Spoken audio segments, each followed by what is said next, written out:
تصريح خطير جدا من زين الدين زيدان بعد تعدي الشرطة الفرنسية على سعد المجرد في سجنه، ويعلن عن مفاجأة كبرى تهز فرنسا. شاهد ماذا قال.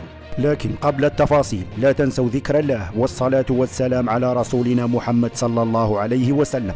بعد إعلان القضاء الفرنسي بحبس المطرب المغربي سعد المجرد بتهمة اغتصاب فتاة فرنسية، وقد نقلت هيئة الإذاعة البريطانية BBC أن الشرطة الفرنسية اعتدت على سعد المجرد في محبسه، وهذا الذي جن جنون زين الدين زيدان الذي أدلى بتصريحات لصحيفة ليوماندا الفرنسية وقال: أنا أؤمن أن سعد المجرد مظلوم في هذه القضية، وهنالك تلفيق واضح من الجميع ضد سعد المجرد لأنه شاب ناجح وطموح، وهذا يسبب الإزعاج للآخرين وخاصة لفرنسا.